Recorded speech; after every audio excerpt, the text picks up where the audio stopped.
ওম শান্তি। আজিৰ তাৰিখ 1 এপ্ৰিল 2022। প্ৰাতঃমুৰলী বাপদাদা মধুবন। আজি পিতাই কৈছে, মৰমৰ সন্তানসকল, সৎগতিত যাবলৈ হ'লে পিতাৰ আগত প্ৰতিজ্ঞা কৰা যে, বাবা, মই আপোনাকহে স্মৰণ কৰি থাকিম।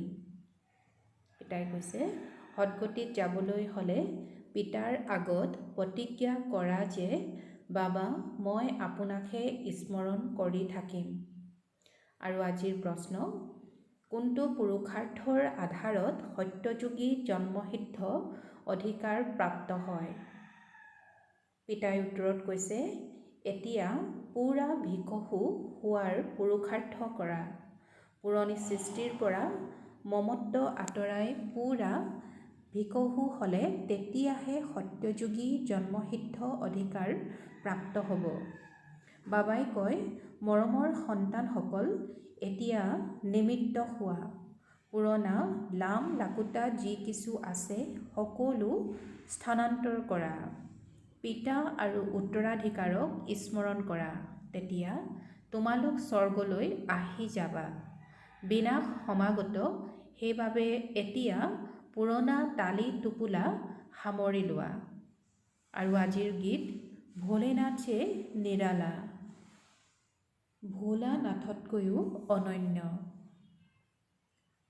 ওম শান্তি। তোমালোক হলা বিদ্যাৰ্থী, উচ্চতকৈও উচ্চ জ্ঞানপূৰ্ণ পিতাই তোমালোকক পঢ়ায়। গতিকে টোকাও নিশ্চয় ৰাখিব লাগে, আকৌ পুনৰাবৃত্তি কৰিব লাগে। আনক বুজাবলৈ সহজ হয়, নহ'লে মায়া এনেকুৱা যে বহুত সাৰ কথা পাহৰাই দিয়ে। এই সময়ত তোমালোক সন্তানসকলৰ যুদ্ধ হৈছে মায়া ৰাৱণৰ সৈতে। যিমানেই তোমালোকে শিৱ বাবাক স্মৰণ কৰিবা, সিমানেই মায়াই পাহৰাবলৈ চেষ্টা কৰিব। জ্ঞানৰ সাৰ কথাও পাহৰাবলৈ চেষ্টা কৰিব। কেতিয়াবা ভাল, পিতাই কৈছে যে কেতিয়াবা বহুত ভাল সাৰ কথা স্মৃতিলৈ আহিব, আকৌ তাৰ কথা তাতেই হেৰাই যাব। কিয়নো এয়া হৈছে নতুন জ্ঞান। পিতাই কয়, কল্পপূৰ্বেও এই জ্ঞান তোমালোক ব্ৰাহ্মণসকলক দিছিলোঁ। ব্ৰাহ্মণসকলেহে নিজৰ কৰি লয় ব্ৰহ্মাৰ মুখৰ দ্বাৰা। এই কথাবোৰ কোনো গীতাত লিখা হোৱা নাই। শাস্ত্ৰটো পাছত ৰচনা কৰে। পিতাই কৈছে, শাস্ত্ৰটো পাছত ৰচনা কৰে। যেতিয়া ধৰ্ম প্ৰতিষ্ঠা কৰে, সেই সময়ত সকলো শাস্ত্ৰ ৰচনা নহয়। সন্তানসকলক বুজাইছে, পোনপ্ৰথমে জ্ঞান, পাছত হ'ল ভক্তি।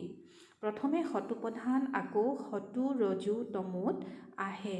সেয়েহে মনুষ্য যেতিয়া ৰজুত আহে, তেতিয়া ভক্তি আৰম্ভ হয়। সতোপ্ৰধান সময়ত ভক্তি নাথাকে।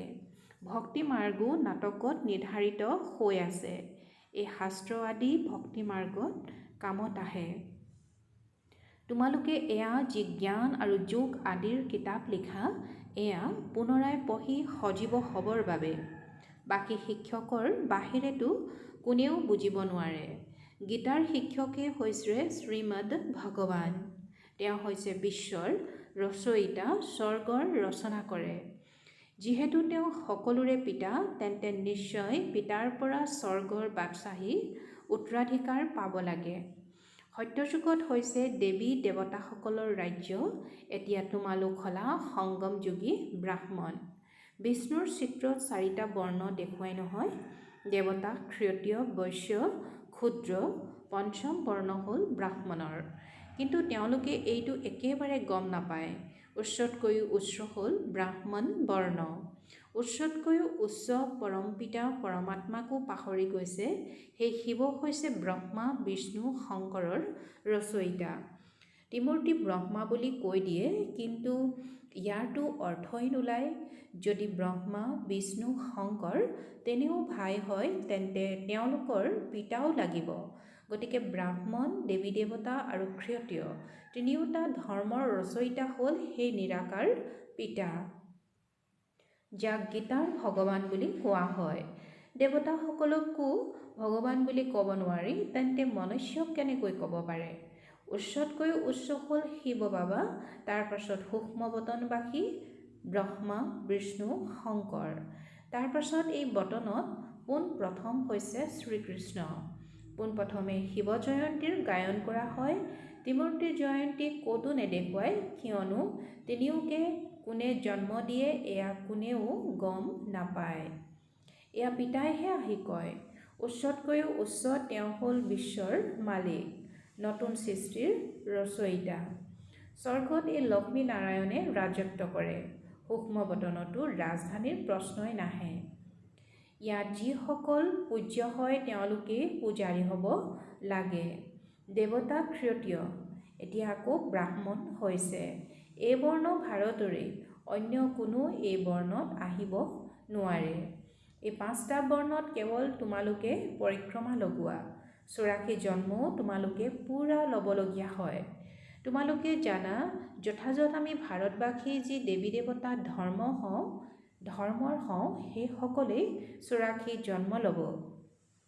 এই জ্ঞানৰ তৃতীয় নেত্ৰ কেৱল তোমালোক ব্ৰাহ্মণৰেই পিতাই কৈছে, এই জ্ঞানৰ তৃতীয় নেত্ৰ কেৱল তোমালোক ব্ৰাহ্মণৰেই খোলে। আকৌ এই জ্ঞানে প্ৰায় লোপ হৈ যায়। আকৌ গীতা শাস্ত্ৰ ক'ৰ পৰা আহিল? যীশুখ্ৰীষ্টই যেতিয়া ধৰ্ম প্ৰতিষ্ঠা কৰে তেতিয়া বাইবেল নুশুনায়। তেওঁ ধৰ্ম প্ৰতিষ্ঠা কৰে পবিত্ৰতাৰ বলেৰে। বাইবেল আদিটো পাছত ৰচনা কৰে। যেতিয়া তেওঁলোকৰ বৃদ্ধি হয় তেতিয়া গীৰ্জা আদি সাজে। তেনেকৈ আধাকল্পৰ পাছত ভক্তিমাৰ্গ আৰম্ভ হয়। প্ৰথমে এজনৰ অবিবেচাৰী ভক্তি চলে, পাছত ব্ৰহ্মা, বিষ্ণু, শংকৰৰ। এতিয়াতো চোৱা 5 তত্ত্বৰো পূজা কৰি থাকে। ইয়াক কোৱা হয় তমোপ্ৰধান পূজা। সেয়াও নিশ্চয় হ'ব। ভক্তিমাৰ্গত শাস্ত্ৰও লাগে।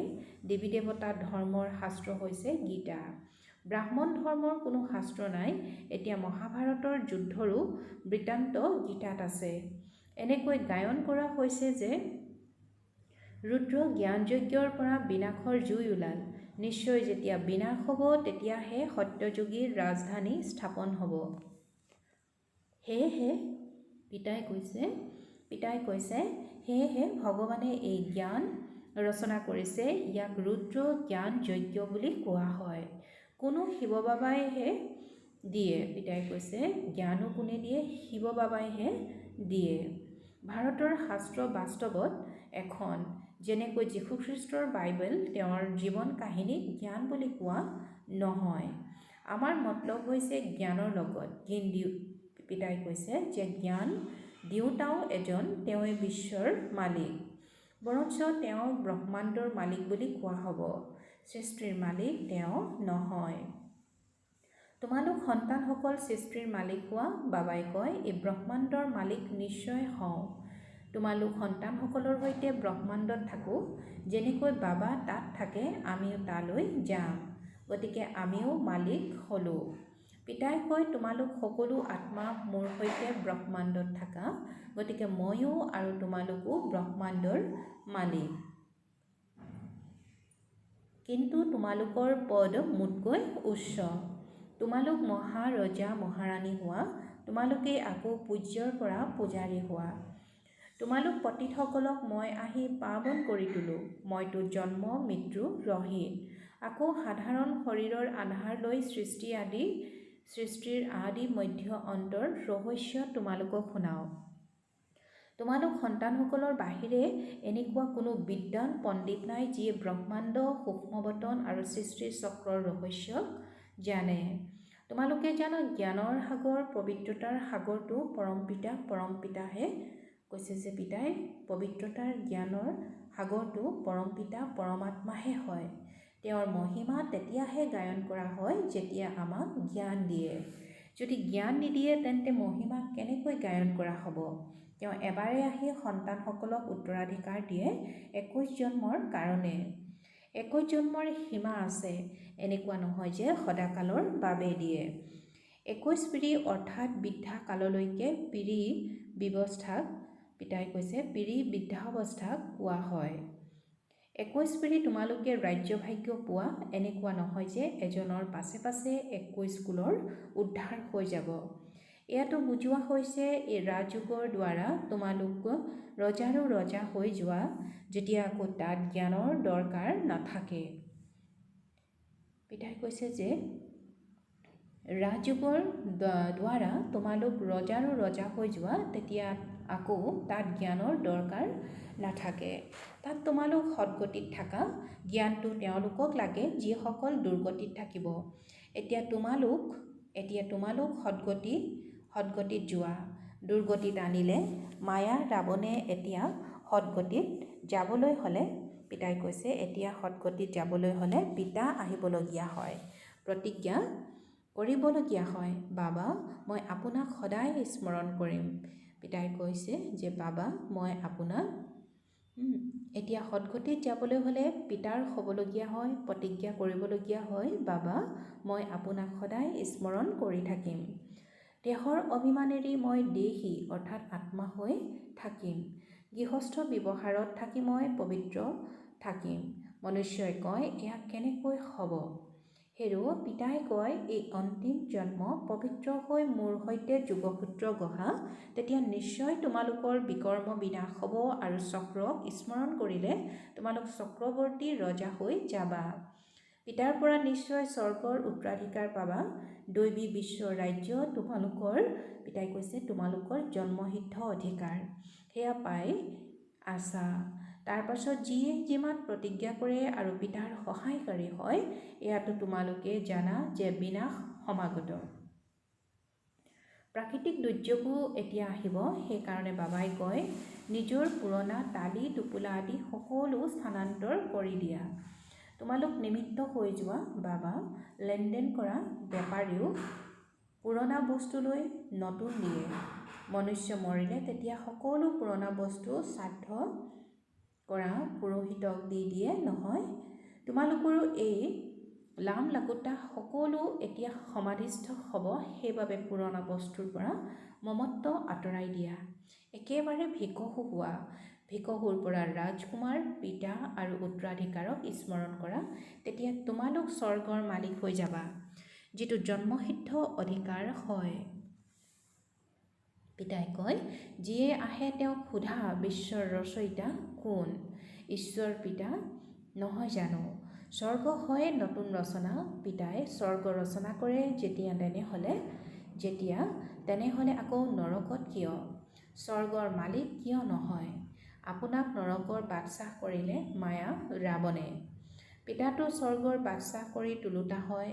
ৰাৱণে দোষী কৰে, তেতিয়া ৰাৱণৰ প্ৰতি বিতুষ্ট হৈ ৰাৱণক দাস কৰিবলৈ চেষ্টা কৰে, কিন্তু ৰাৱণ নজ্বলেই। মনুষ্যই বুজি নাপায় যে ৰাৱণ কি বস্তু। এনেকৈ কয় যে যীশুখ্ৰীষ্টৰ 3000, পিতাই কৈছে যীশুখ্ৰীষ্টৰ 3000 বছৰ পূৰ্বে গীতা শুনালে, কিন্তু সেই সময়ত কোনটো বৰ্ণ মানে কুল আছিল সেয়া বুজাব লাগে নহয়। মায়াই একেবাৰে পতিত কৰি দিলে। পিতাই কৈছে মায়াই একেবাৰে পতিত কৰি দিলে। কোনেও গম নাপায় যে স্বৰ্গৰ ৰচয়িতা কোন। ভাৱৰীয়া হৈও নাটকৰ ৰচয়িতা নিৰ্দেশকক নাজানিলে তেন্তে কি বুলি কোৱা হ'ব? সকলোতকৈ ডাঙৰ যুদ্ধ হৈছে এই মহাভাৰতৰ যুদ্ধ বিনাশৰ কাৰণে। এনেকৈ গায়ন কৰা হয় যে ব্ৰহ্মাৰ দ্বাৰা স্থাপনা, এনেকৈ গায়ন কৰা নহয় যে কৃষ্ণৰ দ্বাৰা স্থাপনা। ৰুদ্ৰ জ্ঞান যজ্ঞ প্ৰসিদ্ধ, যাৰ দ্বাৰা বিনাশ জ্বালা প্ৰজ্বলিত হ'ল। পিতাই নিজেই কয় মই এই জ্ঞান যজ্ঞ ৰচনা কৰিছোঁ। তোমালোক হৈছা সঁচা ব্ৰাহ্মণ, আত্মিক পাণ্ডা। তোমালোক এতিয়া পিতাৰ ওচৰলৈ যাব লাগে, তাৰ পৰা আকৌ এই পতিত সৃষ্টিলৈ আহিব লাগে। পিতাই কৈছে এয়া সেৱা কেন্দ্ৰ হৈছে সঁচা তীৰ্থ। পিতাই কৈছে যে সেৱা কেন্দ্ৰ হৈছে সঁচা তীৰ্থ। পিতাই কৈছে সত্যখণ্ডলৈ লৈ যাওঁতা। সেই তীৰ্থ হৈছে মিছা খণ্ডৰ কাৰণে। পিতাই কৈছে সেই তীৰ্থ হৈছে মিছা খণ্ডৰ কাৰণে। সেয়া হ'ল পাৰ্থিৱ দেহ অভিমানৰ যাত্ৰা, এয়া হ'ল দেহী অভিমানীৰ যাত্ৰা। তোমালোকে জানা যে নতুন সৃষ্টিলৈ আহি নিজৰ সোণৰ মহল সাজিম। এনেকুৱা নহয় যে সাগৰৰ পৰা কোনো মহল ওলাই আহিব। তোমালোকতো বহুত আনন্দিত হ'ব লাগে, যেনেকৈ পঢ়াৰ ক্ষেত্ৰত খেয়াল থাকে যে বেৰিষ্টাৰ হ'ম, এইটো কৰিম। পিতাই কৈছে যেনেকৈ পঢ়াৰ ক্ষেত্ৰত খেয়াল থাকে যে বেৰিষ্টাৰ হ'ম, এইটো কৰিম। তোমালোকৰো খেয়াল চলিব লাগে যে স্বৰ্গত এনেকুৱা মহল সাজিম। মই প্ৰতিজ্ঞা কৰিছোঁ লক্ষ্মীক নিশ্চয় বৰণ কৰিম, সীতাক নহয়। এই ক্ষেত্ৰত পুৰুষাৰ্থ, পিতাই কৈছে এই ক্ষেত্ৰত পুৰুষাৰ্থ বহুত ভাল হ'ব লাগে। পিতাই এতিয়া সঁচা জ্ঞান শুনাই, যাক ধাৰণ কৰি আমি দেৱতা হৈ আছোঁ। প্ৰথম নম্বৰত আছে শ্ৰীকৃষ্ণ। মেট্ৰিকত যি উত্তীৰ্ণ হয় তেওঁলোকৰ নাম বাতৰি কাকতত প্ৰকাশ হয় নহয়। পিতাই কৈছে যে মেট্ৰিকত যি উত্তীৰ্ণ হয় তেওঁলোকৰ নাম বাতৰি কাকতত প্ৰকাশ হয় নহয়। তোমালোকৰ স্কুলৰ তালিকাৰো গায়ন আছে। 8 গৰাকী সম্পূৰ্ণ উত্তীৰ্ণ প্ৰসিদ্ধ 8 ৰত্ন যি কামত আহে। 108ৰ মালাটো বহুতে জপ কৰে, কোনোৱেতো 16,000ৰো মালা গাঁঠে। তোমালোকে পৰিশ্ৰম কৰি ভাৰতৰ সেৱা কৰি আছা। পিতাই কৈছে তোমালোকে পৰিশ্ৰম কৰি ভাৰতৰ সেৱা কৰি আছা, সেয়েহে তোমালোক সকলোৱে পূজা কৰে। এধাৰী হৈছে ভক্তমালা, আনডাল হৈছে ৰুদ্ৰমালা। এতিয়া তোমালোকে জানা যে শ্ৰীমদ ভাগৱত গীতা হ'ল মাতা আৰু পিতা হ'ল শিৱ। দৈৱী ৰাজবংশত প্ৰথমে জন্ম লয় শ্ৰীকৃষ্ণই। নিশ্চয় ৰাধায়ো জন্ম লৈছিল চাগৈ, আৰুতো উত্তীৰ্ণ হ'ব পৰমপিতা পৰমাত্মাৰ পৰা বিমুখ। পিতাই কৈছে যে পৰমপিতা পৰমাত্মাৰ পৰা বিমুখ হোৱাৰ কাৰণে গোটেই সৃষ্টি অনাথ হৈ গ'ল। সকলোৱে পৰস্পৰ যুঁজ বাগৰ কৰি থাকে, কোনো অভিভাৱক নাই। এতিয়া তোমালোকে সকলোকে পিতাৰ পৰিচয় দিব লাগে। অতি মৰমৰ কল্পৰ পাছত পুনৰাই লগ পোৱা সন্তানসকলৰ প্ৰতি মাতা পিতা বাপ দাদাৰ স্নেহপূৰ্ণ স্মৰণ আৰু সুপ্ৰভাত। আত্মিক পিতাৰ আত্মিক সন্তানসকলক নমস্কাৰ। আত্মিক সন্তানসকলৰ আত্মিক মাতা পিতা বাপ দাদাৰ প্ৰতি স্নেহপূৰ্ণ স্মৰণ, সুপ্ৰভাত আৰু নমস্কাৰ। আজিৰ ধাৰণাৰ বাবে মুখ্য সাৰ। প্ৰথমতে, দেহ অভিমান এৰি দেহী অভিমানী হৈ স্মৃতিৰ যাত্ৰাত তৎপৰ হৈ থাকিব লাগে। এই অন্তিম জন্ম পবিত্ৰ হৈ পিতাৰ পৰা পুৰা সহায়কাৰী হ'ব লাগে। দ্বিতীয়তে, পুৰণি যি বস্তু আছে তাৰ পৰা মমত্ব আঁতৰাই নিমিত্ত হৈ পিতা আৰু উত্তৰাধিকাৰক স্মৰণ কৰি বিশ্বৰ মালিক হ'ব লাগে। আৰু আজিৰ বৰদান, সত্যতাৰ লগতে সভ্যতাপূৰ্বক বাণী। পিতাই কৈছে সত্যতাৰ লগতে সভ্যতাপূৰ্বক বাণী আৰু চলনেৰে আগবাঢ়ি যাওঁতা সফলতামূৰত হোৱা। আজিৰ বৰদানৰ ব্যাখ্যা, সদায় স্মৃতিত ৰাখিবা যে সত্যতাৰ চিন হ'ল সভ্যতা। যদি তোমালোকৰ সত্যতাৰ শক্তি আছে তেন্তে সভ্যতাক কেতিয়াও নেৰিবা। সত্যতাক সিদ্ধ কৰা। পিতাই কৈছে যে সত্যতাক সিদ্ধ কৰা, কিন্তু সভ্যতাপূৰ্বক। সভ্যতাৰ চিন হ'ল নম্ৰতা আৰু অসভ্যতাৰ চিন হ'ল জেদ। গতিকে যেতিয়া সভ্যতাপূৰ্বক বাণী আৰু চলন হ'ব তেতিয়া সফলতা পাবা। এইটোৱে আগবাঢ়ি যোৱাৰ সাধন। যদি সত্যতা আছে আৰু সভ্যতা নাই তেন্তে সফলতা পাব নোৱাৰে। আৰু আজিৰ শ্লোগান, সম্বন্ধ সম্পৰ্ক আৰু স্থিতিত পাতল হৈ থকা দিনচৰ্যা নহয়। পিতাই ক'লে যে সম্বন্ধ সম্পৰ্ক আৰু স্থিতিত পাতল হৈ থকা দিনচৰ্যা নহয়। ওম শান্তি।